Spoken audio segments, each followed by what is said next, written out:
Well, hello, beautiful people.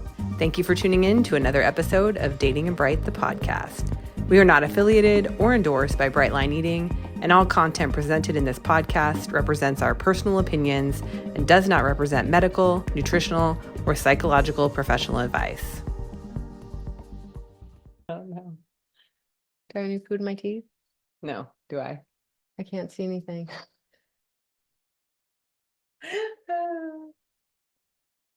No, you look gorgeous. Thanks. Okay. What are we talking about? Food? Yeah. That's for that, so it doesn't clank.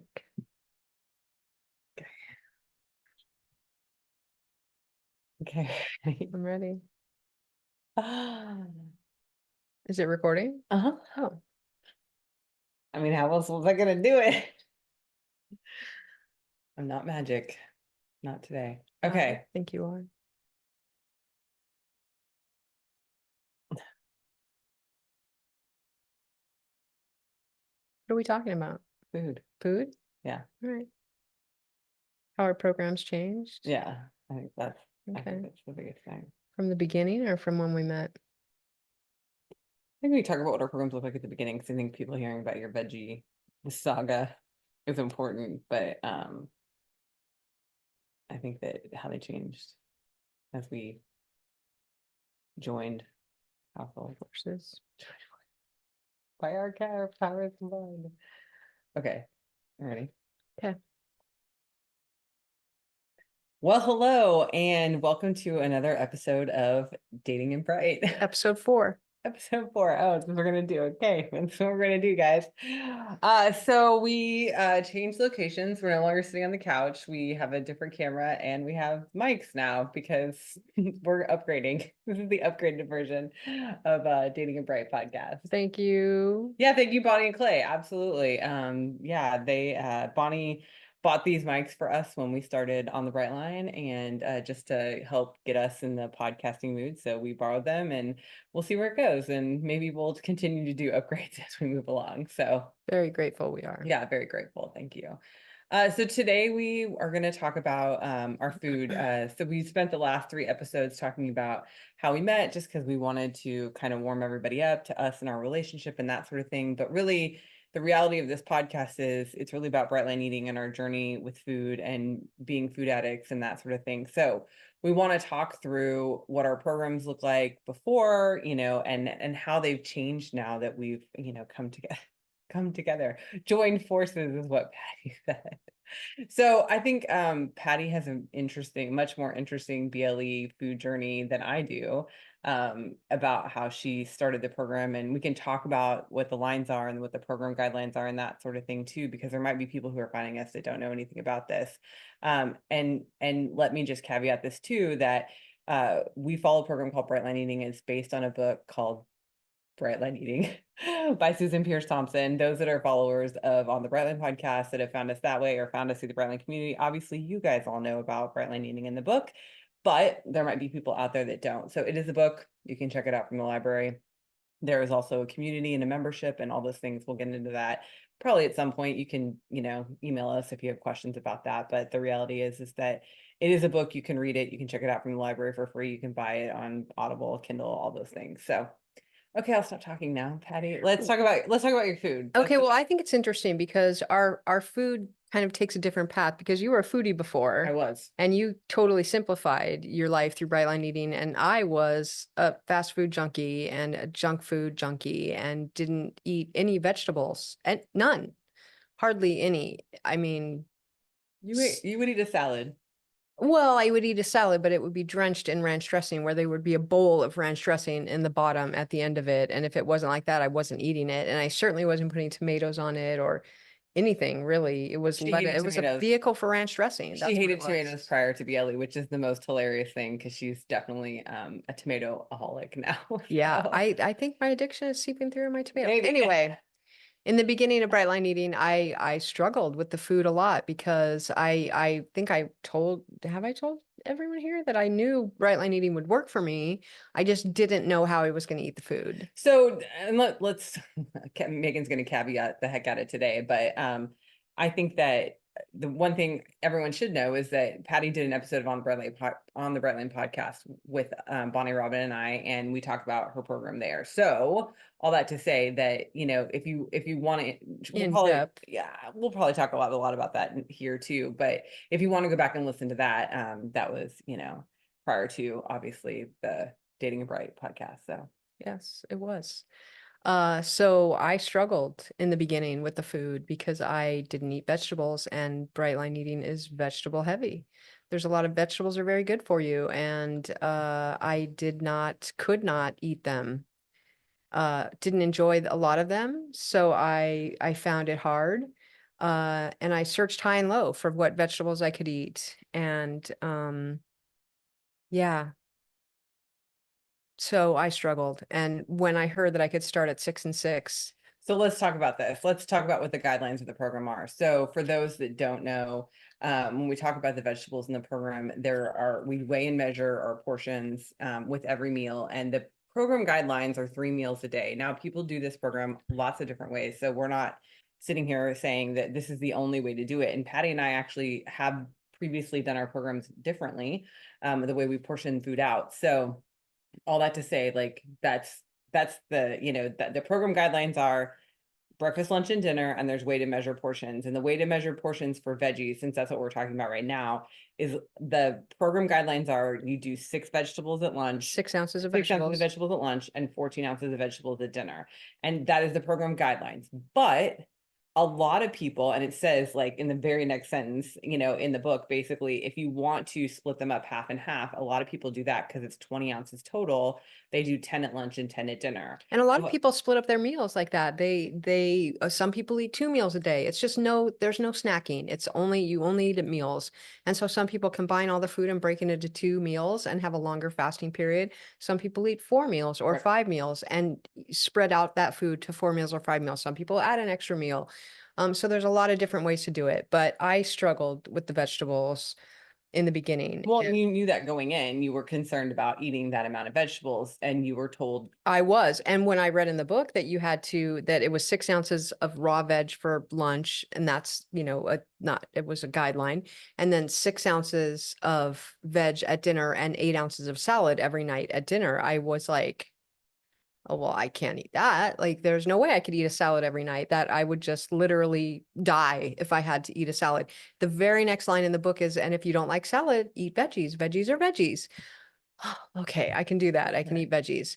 And I think for one of the first days of Brightline eating, I tried to eat 14 ounces of peas because I liked peas. I'm like, okay, I can eat peas. I tried to eat 14 ounces of peas for dinner one night, and I just choked it down. Like, You should run this experiment at home and see what 14 ounces of peas looks like on your plate. it was a lot. There was a lot of peas. I don't think I've eaten peas since. And I liked peas, but I was choking them down. And I think I just kept eating until I'm like, I'm going to throw up and there's just going to be peas everywhere. And then I said, okay, that's all I can eat. And a lot of my meals in the beginning were like that. And I've heard other people say that do you just feel like you're going to throw up? Like, some people think this is restrictive and Yeah. you don't get to eat a lot. It's a lot of food. It's a lot of food. It's very vegetable heavy, which is the thing is what people, as a person who ate a typical American diet personally before, I did not eat. I mean, I maybe got like 2 or 3 ounces of vegetables a day, if even that, if there was vegetables at all. And now I'm eating, well, I eat more than 20 ounces now, but 20 ounces is the weight loss version. It's like that is a huge amount of vegetables that we're just not used to eating as an American culture, like our American diet, typical American diet. So there is a lot of food. It's just not the food that we are used to eating. Right. So I heard on an accountability call, which is like a meeting that we have every day, twice a day, actually. Somebody was getting coached and they were struggling with their vegetables. And a coach said, well, you can reduce the amount of vegetables when you start, and 6 and 6 is the lowest. 6 ounces at lunch and 6 ounces at dinner. That's the lowest we recommend starting at. Oh, banner day in the Ricosi household. I immediately went to 6 and 6 and could do it. And I did 6 and 6 for a very long time, for a longish time. And then you have to work your way back up to get to 10 and 10 because that's where you should be. And I And did. just calorically for having enough calories to live. Like, and there's, there's not that many calories in vegetables depending on what vegetables you're eating, but Yeah. it's one of those things that it's like the amount of ounces of vegetables, the mass of vegetables that is recommended on the program is based on a calorie, a caloric diet that will sustain you. And you say that, but there's really no emphasis on calories at No, none all, at all. but there is an amount of food that you Right. need to sustain yourself. Right. So I was very obesely overweight. I started at 273 pounds. So just going to 6 and 6 Gosh, we reduced haven't even even. really talked about that, have We we? Where we haven't really. started. That's funny. Mm-mm. Maybe this next episode, guys, we'll talk about weight. Maybe we will. That's a whole issue in itself. Yes. But anyway, the first 4 months of BLE, I ate more vegetables in the first 4 months than I did my entire life to that point. Okay, at 55. And I'm not even exaggerating. So I definitely changed the way I ate and I slogged through it because I knew the program would work. I knew it. I could see myself at the end and I knew it would work. I just had to figure out what food I needed to eat to get there. And that was the journey of my early BLE life, is finding vegetables that I liked, finding food that I liked, finding food that I could eat regularly. And I found that food. And I ate a lot of, and I still do eat a lot of carrots. I eat celery. I've eaten less now, but So let's talk about what your food looked like, as you move through your program. So, and we won't even get into like maintenance and adding food because that's a whole that's a other whole episode talking about that. 'Cause or we can, two. yeah, we can talk about that. But the fact is that you got to a point where you were eating literally the exact same thing every day. I was eating the same 3 meals every day, not the same meal every day, but I would eat the same breakfast every day. I would eat the same lunch every day, and I would eat the same dinner every day. And I did that for 2.5 years. Yeah. And because she had just died, and it's honestly it's funny because I'm such a foodie that like hearing that to me like kind of like makes my soul like clench a little, like, oh, I could never do that. But I also admire the fact that there was such automaticity around food, and there was such a release of like the need to have. But you also say like you would eat the same kind of food every oh day yeah, before BLE, BLE. I ate the same 4 foods before BLE every day on a loop. And I won't get into the foods. They were very unhealthy foods, but I definitely was addictively eating those foods. Yeah. And I jokingly say the stores that I went to buy a few of my foods all went out of business within a year of me starting BLE. And I don't think it's a coincidence. I think there was a little influence there. Okay. I kiddingly say that, but yeah, out of business. Yeah. So that kind of brings us up to us, joining forces. It's a really funny way to say it, but that you were very literally eating the same 3 meals every single day and enjoying it. Yeah, I'm no, not there was saying this there's not punitively at punishment. all. Yeah. I remember when I found the chicken salad because I struggled with dinner for a long time. Lunch was down. I ate, carrots, pickles, celery. Is that all I Tomatoes. had? No, I wasn't eating Oh, tomatoes you back weren't eating then. tomatoes No, back then? tomatoes came in very late. I think after maintenance. Oh, interesting. So yeah, carrots, know that. celery, carrots, celery, pickles for the longest time. Yeah. And cucumbers. Cucumbers came in before that. But 2 hard-boiled eggs, Triscuits, and an apple. Yeah. I mean, my fruits varied. My fruits did vary, but then they did back then. But okay. then I started eating out. I mean, I ate mango for a long time. Oh. Oh yeah. Oh yeah. Cut up mango from Costco. Mm. Oh yeah. Okay. I have a great, my friend Deb in Australia gave me a video on how to cut up mango yourself. And I still got the cut up mango from Costco. But yeah, I have a great easy way to cut up a mango. Thanks, Deb. Yeah. But yeah, and I remember when I found chicken salad and I found that recipe and I was like, oh my gosh, I could do this every night. And I literally ate that chicken salad every day for 2.5 years. Both of my best friends, Jane and Ronnie, thank you, bought me a food processor on the same day because I was just dicing up my carrots, pickles, and celery and cucumbers for this chicken salad every day. And they I have a great food processor. Now you have one Now we too. have Now we have two. two because I brought mine. But yeah, I love that. And it's funny because I have not eaten that chicken salad since I got here. Yeah. And wasn't it Bonnie that said she was worried about our programs combining, that I was eating the same thing every Yeah. day and I how mean, that would I impact? think lots of people had that concern. Um, which we'll get to that. So, but yeah, I think lots of people had that concern because she was eating the same foods every day, and people knew that I didn't eat the same foods every day. So, I think the other thing is there has been a request. There's been a request for us to make chicken salad on the podcast. So we will make that happen. I don't know when, but it will happen, guys. We'll make chicken salad, and the recipe is out on my mom and I's food blog. So Brightlineeats.com. brightlineeats.com, and I'll link that in the show notes. But yeah, definitely it's a good way to get just a yummy bowl of food that has all the components that you need for a Brightline meal. So I've eaten it. I mean, when I went to visit her the first time, that's what we ate. We ate chicken Because salad. that's what I ate. So that's what I made for her. Yeah, yeah, just very, very different. So I mean, I guess I can talk through so when I first went on so I was a foodie at 100%. Like I was you know, go to the store to buy all the, 15 different ingredients you needed to put into the one little dish because I wanted it to taste exactly like the recipe and all this kind of stuff. So I was definitely that person. And, I love to try different kinds of food and eat all different kinds of things. So I think for me, it didn't feel restrictive in that I couldn't make BLE work for the kind of foods that I like to eat. It's just that with the no flour, no sugar, that took away all of the indulgence. Like, so, and that was always my struggle with food, is indulgence. It was about the richest, most indulgent, delicious thing that I could find. And that's what I wanted to eat all the time. So, cutting out flour and sugar, it was like, okay, how do I make this work? So I actually spent a lot of time working, and my mom and I did this, which is why we started the food blog, is working on recipes that were copycat recipes that were like, how do you make this thing taste like this thing, but still be BLE compliant, right?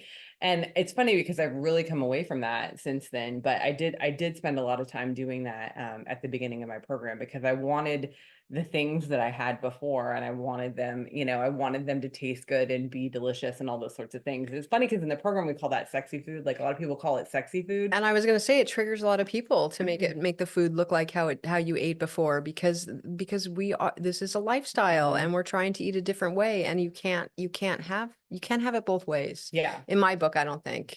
Yeah. So, I mean, I don't think there's anything bad about cooking recipes. I don't even think there's anything bad about doing copycat-ish type stuff. If it's not triggering to you, like that's the thing. If it doesn't, because a lot of people will, they will binge on compliant food. And so if it triggers and causes binging, obviously it's not a healthy thing. Because this program is all about peace, finding peace around food Yeah. and being able to just let go of using food at all Yeah. for celebratory or consoling or to use food in a way that is unhealthy. But it doesn't mean we can't enjoy food, because that's the other thing that I think that a lot of people take to the extreme, in that it's not like we can't enjoy food. And it's funny because we just went to the farmer's market this morning and we were talking about how delicious this corn was we got from this farmer last week, and we went and got more corn from this farmer, and it's like we can enjoy food. There's no reason why we can't, and it's compliant, and it's, it can be tasty. I just don't want to have to think about it for days and days on end, which I think is the nice thing about the piece that I've gotten from BLE, is that I don't sit around and, you know, think about the food I'm going to eat. I just like, this is the food we're going to eat, and then I enjoy it while I'm eating it. And, Susan talks about, it's in the book that she talks about the hot shower, like you can enjoy a hot shower, but you're not going to think about it for 24 hours in advance of it and all these things, like you're just going to enjoy it while you're doing it. And that's the same thing with a good, BLE meal. Like, enjoy the crap out of it. The food should taste good. It should be good. It should be nourishing, should be all those things, but it doesn't have to be obsessive. Right.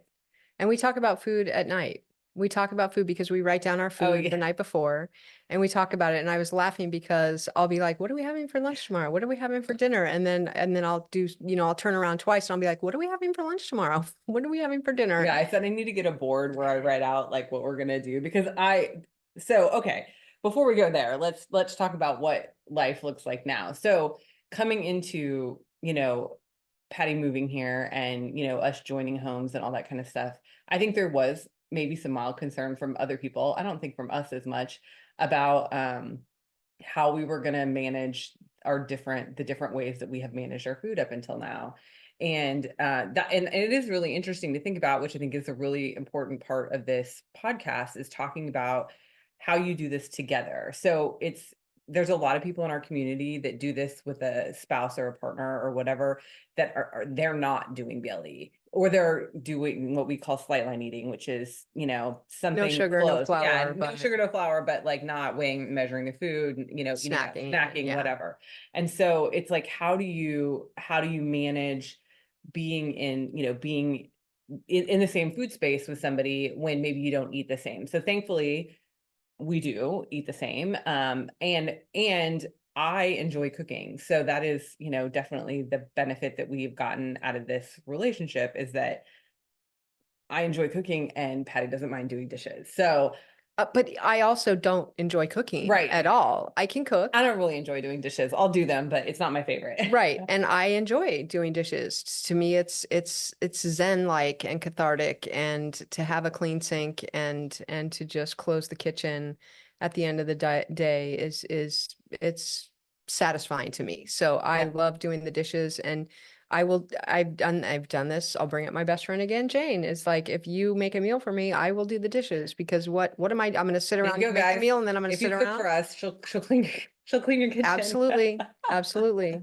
So Yeah, so I think that that's the way that we manage dinner. So like, let's talk about, like, we can just talk about the three meals, because we both eat 3 meals a day. Our components are a little bit different in all of our meals. You know, for Well, the yeah, because we're in maintenance, but we yeah. eat a different amount of food. Right. So we have And different amounts of components for each meal. But the basis is that we both eat pretty much the same thing every day for breakfast. And we were Mhm. supposed to eat a different breakfast today, and we didn't do it. We didn't. And how funny that, but we didn't even write We it didn't write it down. down. So Anyway, but that's I've talked about this on the Brightline podcast, about the automaticity around food, and how when you do something every day, and like, we literally eat the same breakfast every day, guys, which is it. We love our breakfast. We don't want to change it.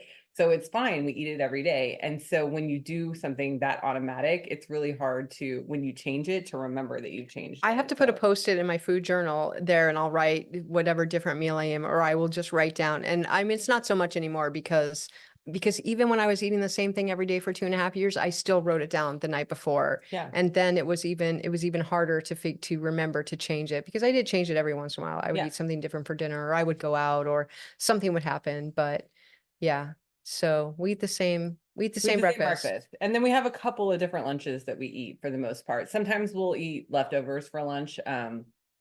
But that's maybe like once or twice a week, but that we have like we call a standard lunch. We have standard lunch that we do. And then, sometimes we'll change out like a protein or something like that. But besides the fact that, it's pretty much the same thing. Yeah. Now, dinner is like a whole nother ballgame, which is completely different for you, because I cook, so Monday night is steak night in the Ricosi McDonald household. It's been that way for me for almost the entirety of my BLE journey. And that's the nice thing about BLE, is yes, you can have steak. So I make steak every Monday night. And I do just a rotation of vegetables. And because it's farmers market season, we get stuff at the farmers market and we cook whatever's fresh and what's there. So that's the really cool thing, is that it's like, you've got these components and you just fill in the blanks. So you get your protein, you get your veg, you get your grain, Grain. and then And your fruit. you just fill in the blanks. So, even though we eat different quantities, like, I can still cook the same food for both of us. And I think that that's one of the things, because, I also have children. It's like, talking about how do you cook for a family through this. Now, in this moment, because of the ages of my children, we cook a separate meal for them.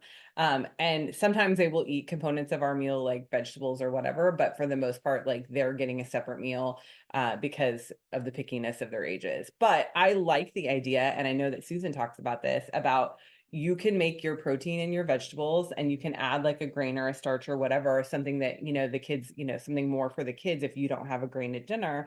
And then that can just be everybody's meal. And so, and the things we've also, we've talked a lot about, and we've read a lot about, like, ways to help, to do the kid thing. It's, just put the food out and let them decide and that sort of thing. But I think that the ease of this is that if the person you are living with, cooking with, eating with is amenable to just eating what you're cooking, you don't have to cook separate meals. You can just cook what you're cooking, because it's, even if you're not weighing and measuring your food, it's still a good meal. It's still, there's still plenty of food in that. And it's very healthy. It's very healthy. And that's the other thing I think I've heard a lot of people say in the community is like, they'll start cooking this way, and then their spouse or partner will lose weight because they're just eating the healthier foods. So, thankfully for us, I think that we are definitely lucky in that we eat this way together. And so it's very automatic. We were actually on a call this morning talking about that, how it's so automatic to eat this way. And even when life gets lifey, we don't think about changing the food. So we don't think about food at all. Like we talk about food the night before. That's when we think about it. yeah, We just decide planning and right. Even like talking about like leftovers. do we need to take something out of the freezer? Those sorts of things. So. Right. And then the next day comes and it's set and we know what we're eating and we don't have to think about it. We don't have to decide. We don't have to worry. And it just happens. So that's our food. I think that is our food. And it will, I'm sure it will change. It will change over time and things will morph. And, we'll do an episode about maintenance, because I think that's really important to talk about, and that, your food, just because your food is one way doesn't mean it can't change. right. And mine did. Like I transitioned from eating chicken salad to eating different meals, because I ate the chicken salad, I think, because it was easy for me and I could do it sustainably in the kitchen that I was in. And she would prep 7 days at a time. Let's also say that, like, we didn't even talk about the fact that you did meal prep, like once a week, and would prep all days of the week once a week. Grab and go for the rest of the week. Yeah. And that was very easy and it was doable for me. But we still do batch cooking now. Yeah. It's just not as it's not as regimented. Yeah, I was gonna say militant. Okay, Sorry. okay.